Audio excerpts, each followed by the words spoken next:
This story is Top Secret.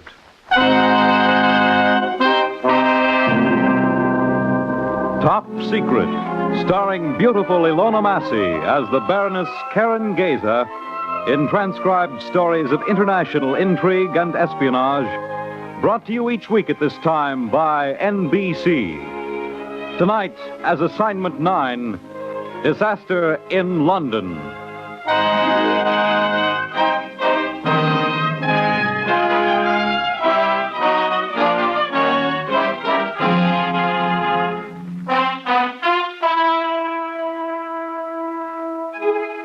This assignment began where actually it should have ended, started where it should have finished.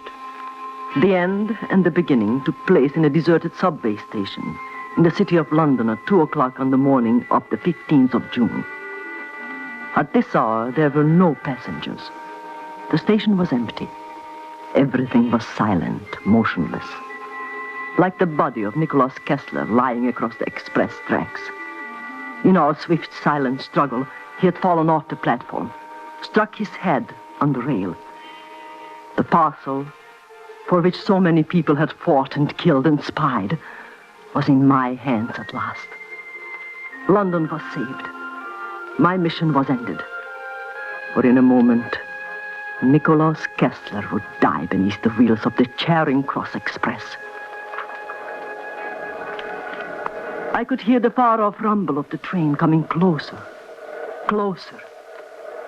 I stood there on the empty platform in the dim light without pity, without feeling. This man deserved no sympathy, no mercy. Had he lived, he would have lost the war for England. The train raced toward his puny, sprawling, unconscious body. Steel wheels on steel tracks, a symphony of clashing sounds. Steel wheels turning, cutting, turning.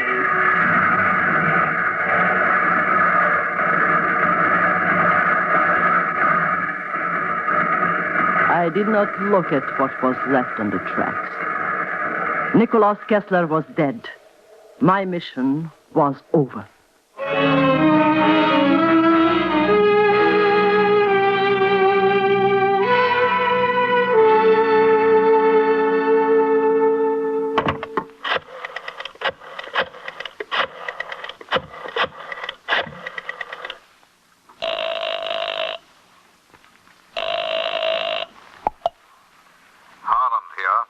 Lord Harland, this is Karen Geza. I'm calling from my apartment. I just got in. Oh, did you get it? Yes. Where? From Nicholas Kessler in the Mornington Crescent subway station. And where's Kessler now? He's dead. How? He was run over by the Charing Cross Express. But you got the parcel? Yes. Can you bring it to me now? No. Why? Nicholas Kessler was watched, and I am being watched. Until it is in your hands, it would be suicide for me to move out of this apartment. Supposing I send for it in the morning? Yes, that would be safer. All right, a young man named Alan Cornelius will call for it. Alan Cornelius. That's right. He's new in intelligence, but absolutely trustworthy. He'll use your own personal registration number as identification. 11864. Right. He'll be along at 9 this morning. Good. How do you feel? I think I will never feel anything again, never. Good night, Lord Harland.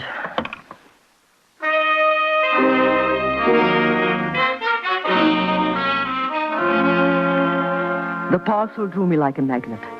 I had to see with my own eyes this horrible, sickening thing for which so many people had died. I held it in my hands. It was the size of a cigar box. I could almost feel the evil in it seeping through the brown paper wrapping. Half hypnotized at the thought of what lay beneath, I untied the string and removed the paper. Underneath the paper, a gray cardboard box. Inside the box, a case of leather, closed with a zipper. Inside the leather case, a flat box of steel, very much like a square silver cigarette box. At the touch of my trembling, nervous fingers, the steel box clicked open. The vials lay in white cotton batten, 4 of them. Tiny glass tubes filled with a yellowish liquid, Each vial was the size of my first finger, filled with a mass of detestable, loathsome yellow death, germ warfare, death by disease.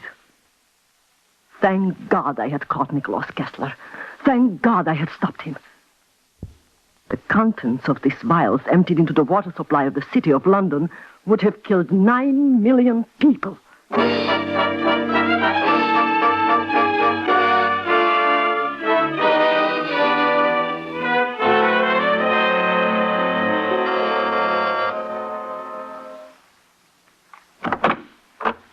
Good morning. Yes, what is it? I'm Alan Cornelius. Are you the Baroness Karen Gazer? Come in. Why, I hope I didn't wake you up. Identify yourself. A number? Which is? Yours, 11864. Lord Harlan sent me to pick up a parcel. Did anyone notice you as you came in? I don't think so. How did you come? I have my own car. If you knew what was in this parcel, you'd understand my concern. Here, take it. Thanks. That all? Take it straight to Lord Harlan's office in headquarters. Right. I've heard a lot about you, Baroness. Lord Harlan says you're the cleverest operator MI2 has ever had. At the moment, I'm terribly tired. I haven't had a good night's sleep in almost 2 weeks. Will you be spending some time in London? Yes, I expect so. Well, perhaps we might have dinner some evening. Perhaps. And now, if you'll excuse me, please. Oh, certainly, certainly. And congratulations about this. Thank you. Goodbye, Baroness. Goodbye, Mr. Cornelius, and please be very careful. I will. Goodbye. I'll be careful, Baroness. Very, very careful.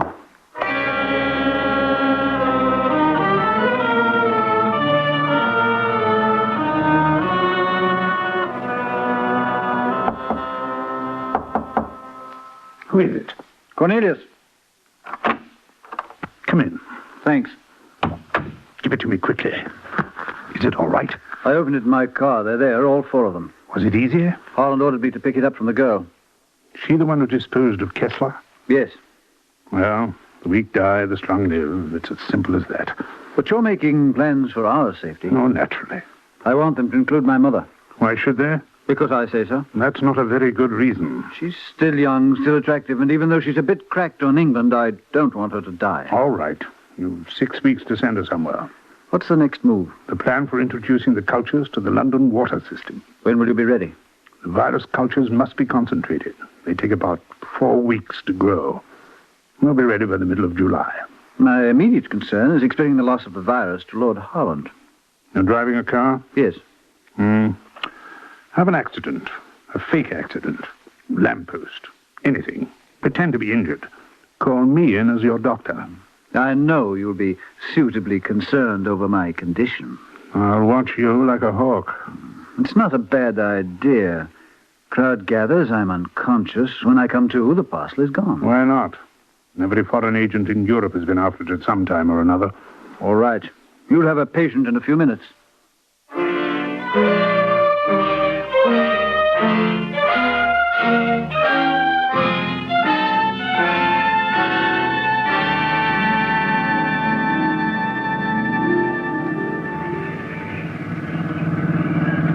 As the Americans would say, an accident looking for a place to happen.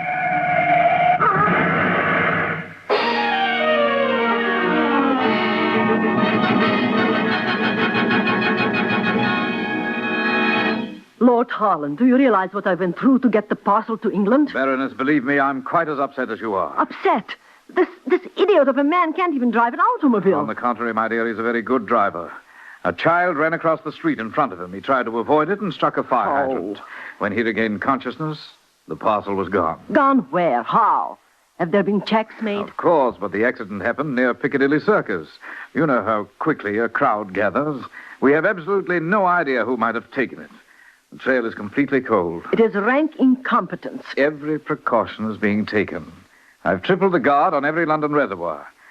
Actually, I think the danger is comparatively slight. Slight? Yes, you see, whatever this is would have to be introduced to the drinking water after purification. What? I don't understand. Well, if it is introduced before purification, it would be detected and eliminated.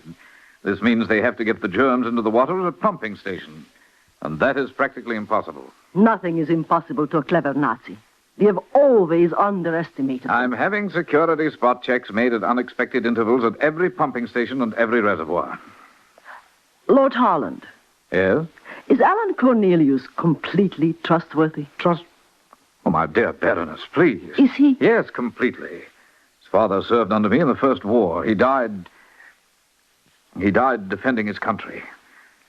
His mother is a wonderful woman. I've known her for many years. I know that her son is above reproach. Was he badly injured? Well, he tore a ligament in his back, hit his nose on the steering wheel. Could I go to see him? Why? I would like to talk to him. Baroness, I will not allow you to cross-examine one of my most trusted men. I have no intention of cross-examining him. He has been hurt, and I would like to visit him. Very well. His address is 12 Hillview Manor, Chelsea.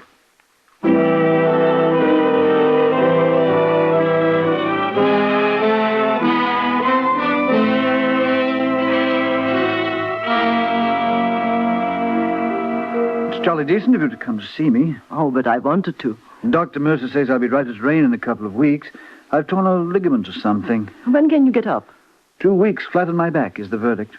Tell me, haven't you any idea who might have taken it? Not a clue. I hit the bridge of my nose and the steering wheel knocked me cold. You can feel the bump under the bandage. I don't have to feel it. I believe you. It hadn't occurred to me that you wouldn't. Oh, I didn't mean it like that. I'm sorry. That's all right. Alan, dear, if you don't mind, the Baroness and I will have our tea in the sitting room. You mean I'm being abandoned? Oh, but this room is so tiny, darling. And besides, Dr. Mercer will be here in a moment. I'm only joking. Oh, will you come and have tea, my dear? Certainly. If the conversation drops below a loud roar, I'll know you're talking about me. We'll leave the door open so you can eavesdrop. Sit here, Baroness. Thank you. Date muffins and my own apricot jam. Oh. Milk and sugar? No, just clear, please.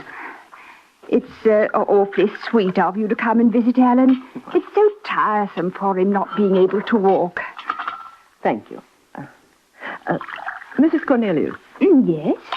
Who is that in the picture? Oh, that's my husband. The 5th London Regiment. Yes. He was killed at Passchendaele in 1917. Lord Harland was his commanding officer. I see. It's difficult sometimes being a widow. But of course, Lord Harland has been wonderful to us. So interested in Alan. And such a good friend to me. After meeting you, I understand why he hasn't married. Oh, my dear, you mustn't say such things, really. It's terribly sweet of you, but I can assure you it isn't so. Lord Harland has been... Oh, there's the doctor. Come in, Dr. Mercer. Good afternoon, Mrs. Cornelius. How's our patient today? Oh, very bored, I'm afraid.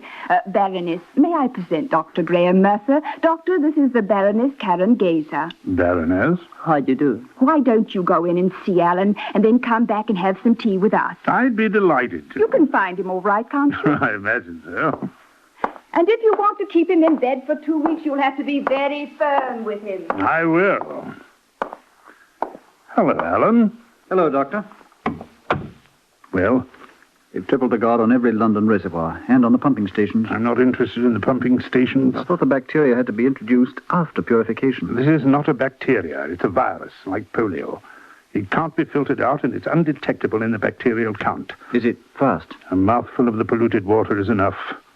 The culture is growing nicely. I have it in a moist heat oven. It will be ready within 4 weeks. I've decided how we can get it into the reservoirs. How? Lord Holland is having spot security checks made at all of them. So? You'll pose as an intelligence agent. I'll get you credentials from headquarters. You'll inspect the reservoirs, one of our men. Is that safe? It will be with the proper papers. When can you get them? What's the minimum I can stay in bed and still have people believe I hurt my back? 8 days. You can limp for a couple more. All right. You'd better go now. And don't have tea with the Baroness. Find some excuse. What's she doing here? Oh, just visiting. I'll come again tomorrow. Let's do that. Goodbye, Alan. See you tomorrow. Oh, thanks, Dr. Mercer. Well, Well, Doctor, how is our patient? Will he live? I rather think so. Will you have some tea with us? No, if you'll excuse me, I won't. It's later than I thought. Oh, I'm sorry. Very nice to meet you, Baroness. I hope I see you again. Thank you, Dr. Mercer. Oh, surely you have time for just one cup. I'd love to, but I can't. Please, don't get up, Mrs. Cornelius. I'll find my way out, and I'll take a rain check on that tea until tomorrow. All right, don't forget. Goodbye.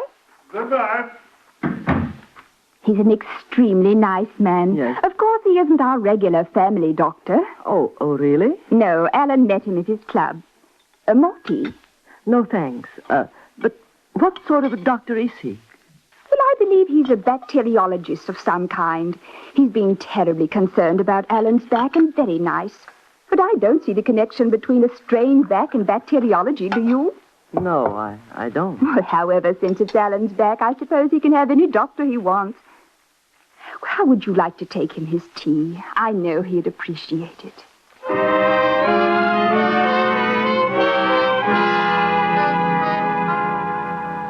She poured the tea with an almost affectionate gesture and handed me the cup. I carried it to Alan's bedroom and handed it to him.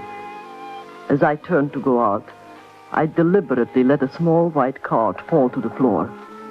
It was the address of a hat shop in Regent Street.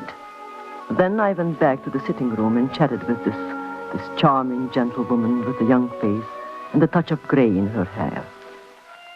At last I got up to go. I can't tell you how we appreciate your coming, Karen.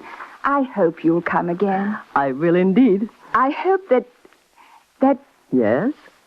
Well, I hope you'll come again soon. If Alan has to stay up off his feet for 2 weeks, he'll be absolutely savage. So do come again. Perhaps if you're not... Oh, dear, the phone. Will you excuse me? Yes, and I'll go and say goodbye to Alan. Yes, do. Hello? Oh, Carolyn, how nice to hear from you. I've been meaning to call you since Monday, but Helen has had... May I say goodbye? Yes, come in. Seriously, but... I hope you'll be better soon. It's awfully decent of you to take it like this. I know what you went through to get it. Oh, that's all right. You couldn't help it. It was just rotten luck. This kid ran right in front of me, and I just... Oh, please don't explain. I quite understand.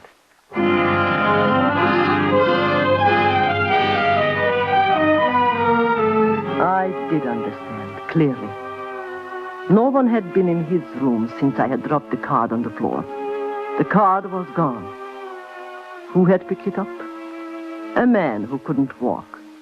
A man who thought it might have been important. I knew then that Alan Cornelius was a traitor.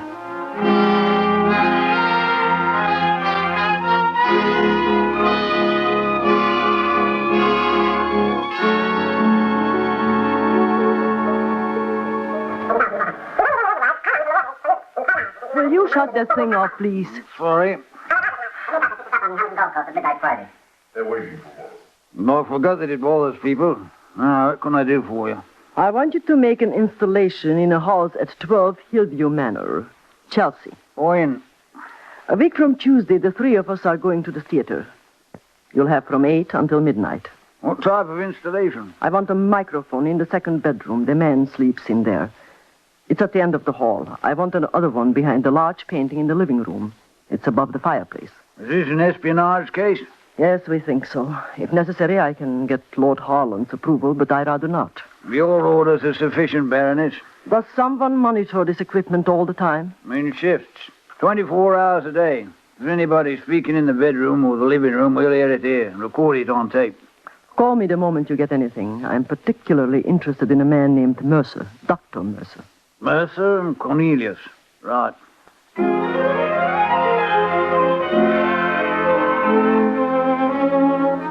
It was the 9th day after the accident that we went to the theater. The microphone installation was made that night. Alan limped convincingly. Watching his mother help him down the aisle, I felt a sudden clutch at my heart. I dreaded the day when she would learn for herself that tradition is sometimes hard to live up to, that it exists mostly in the past, and that a hero can sometimes have a traitor for a son. It was 10 days later that I got the proof I needed.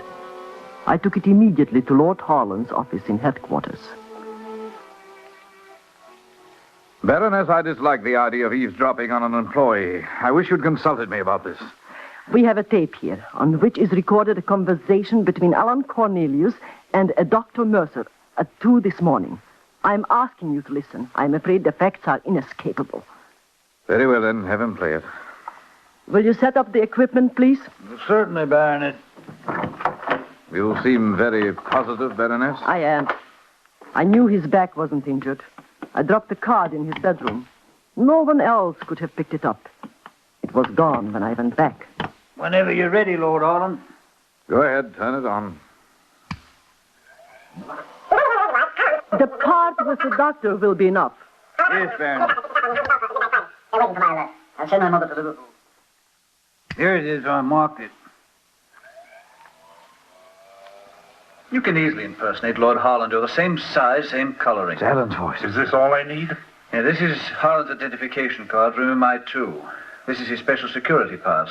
I stole them from his secretary's office yesterday. Why, I can't believe it. Don't you recognize his voice? Yes, but I... There is more. Supposing someone at the reservoirs knows Harland. Dr. Mercer, the head of MI2, isn't in the habit of trotting around to London reservoirs. Are you sure? Positive. He always sends an operator. Why, he's... Once you're inside, you'll have dozens of chances to drop the virus into the water. He's insane. The time it goes into the water, how long until full pollution? In 12 hours, the drinking water of the city of London will be as deadly as prussic acid. This just isn't happening. Have you heard enough? Everything's set for us to get out. A helicopter picks us up at Swalden Golf Course, midnight Friday. And then I'll send my mother away on Thursday. God help her. Is that everything? I think so. Did you burn the reservoir blueprints? Last night. Turn it off. Poor old England. Doctor, I wonder if they'll Turn ever it figure off. out what it means to live in the future instead of the past. And Germany takes you. Well, Lord Harland. We'll arrest him immediately.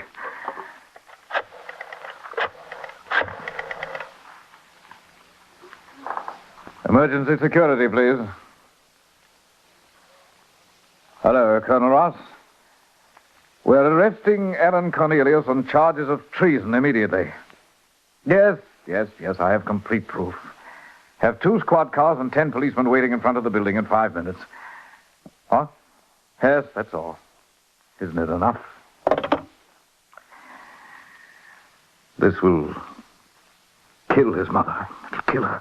Yes, I know. And she's such a fine woman. I wish there was some way that I wish I didn't have to tell her. Would you like me to? Would you? Of course. You and your man can wait outside. I'll break it to her as gently as I know how. Thank you, Baroness. Thank you very much. Lord Harland, Yes, you were in love with her once, weren't you? Baroness. I'm in love with her now. Shall we go?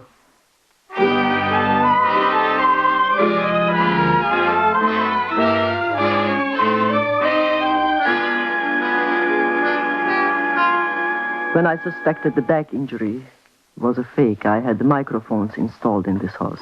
In this house? Yes, behind that picture, and in Alan's bedroom. It was the night we went to the theater. Go on. We recorded the conversation Alan had with Dr. Mercer. Lord Harland has heard it. He wanted me to tell you. He felt he couldn't face you himself. I can't believe it. I won't believe it. Alan couldn't. He couldn't be his father's son, and... I know how you feel, but the voices are unmistakable. But he couldn't. Oh, dear God, he couldn't. You'd better wake him up now. He's resting. Isn't that funny? He thought he'd have a rest before dinner. I've got to wake him up and tell him his country knows he's a traitor. I am terribly sorry for you. Are they outside now? Yes. You'd better wake him up. Will you come with me? Certainly. Alan. Alan.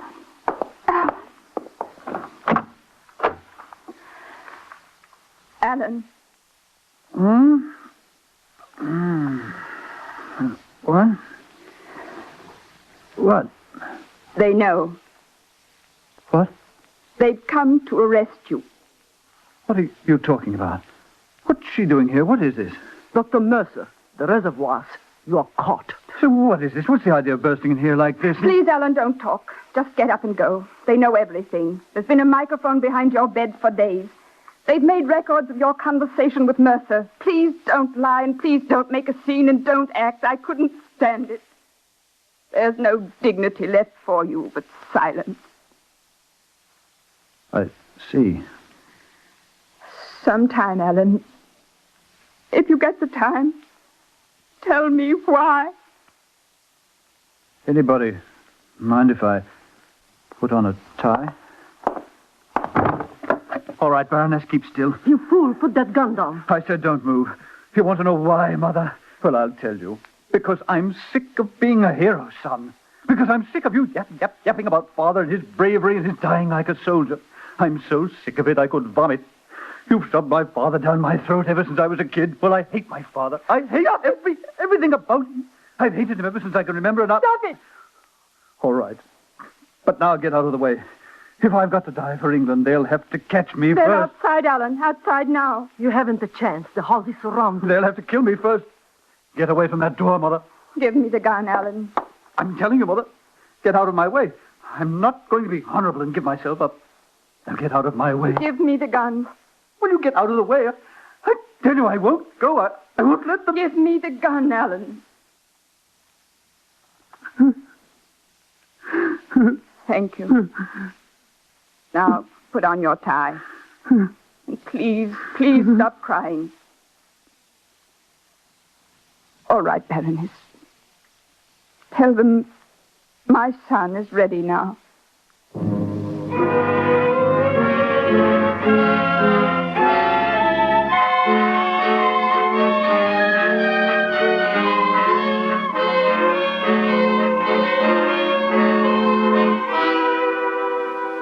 Did they sign confessions, Lord Harland? Yes, both of them. Capturing the doctor was child's play, thanks to you. How is Mrs. Cornelius? As you'd expect. The tragic thing is that this might have been avoided. Why, what do you mean? Alan's father wasn't a hero at all. I looked up his record. I know. You know? Yes. He was shot in the back at Passchendaele for exposing his own men to enemy fire. And for deserting his regiment in the battle line. You knew this? And you have kept it from her all these years? Yes, Baroness, I have. Why? Because I love her. And because I shot him.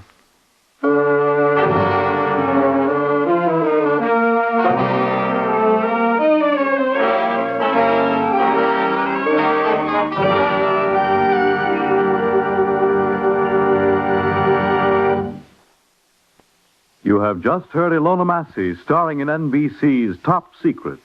Stories of intrigue and espionage brought to you each week at this time. Here is Miss Massey to tell you about next week's show.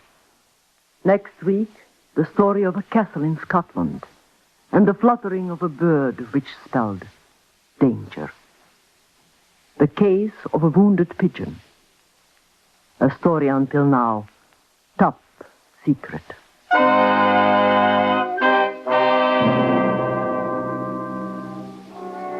Top Secret is written, directed, and produced by Harry W. Junkin. Featured with Miss Massey on tonight's transcribed program was Alan Stevenson as Alan, Dennis Hoy was the doctor, Ian Martin was Lord Harland, Brooke Byron was Mrs. Cornelius. The music was composed and conducted by Dr. Roy Shield. This is Fred Collins speaking.